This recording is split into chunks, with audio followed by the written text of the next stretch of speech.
Imaginez connaître d'avance les erreurs que vous allez commettre et pouvoir les éviter.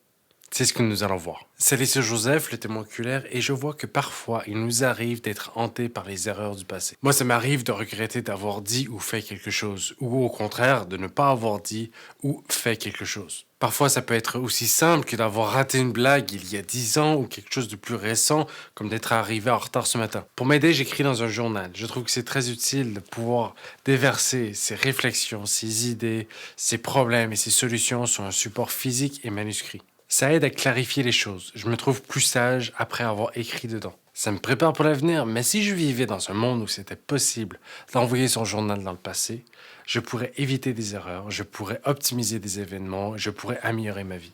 C'est exactement à partir de cette idée que je développe le projet de Melchior. Ce personnage est capable d'envoyer dans le passé son journal à son lui plus jeune. Un peu de mise en situation. Le personnage principal s'appelle Melchior. Il est technicien de surface. Et un jour, quand il est en train de faire le ménage dans un hangar, un journal apparaît de nulle part. Il le reconnaît bien, c'est son propre journal, mais à sa grande surprise, il y a déjà le jour d'aujourd'hui inscrit dedans, ainsi que les 6 prochains jours.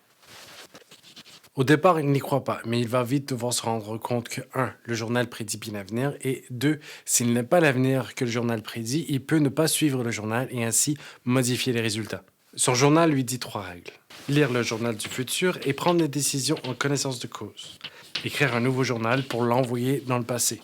Tout faire pour que la boucle ne cesse jamais et viser la perfection. Et donc Melchior va travailler avec ce journal pour améliorer sa vie tout en réécrivant une nouvelle version. Et il réécrit littéralement sa vie. Et tant qu'il peut utiliser cette, en quelque sorte, post-temporelle, il peut tendre vers la perfection. Si vous étiez capable de faire ceci, que feriez-vous? Si vous voulez bien m'aider, écrivez vos réponses dans les commentaires. D'ailleurs, si vous êtes acteur, actrice, technicien ou producteur, etc., n'hésitez pas à me contacter. Faire des films est un travail d'équipe. À voir. Joseph Gendron, témoin oculaire. J'aimais, commentez, abonnez-vous et clocher.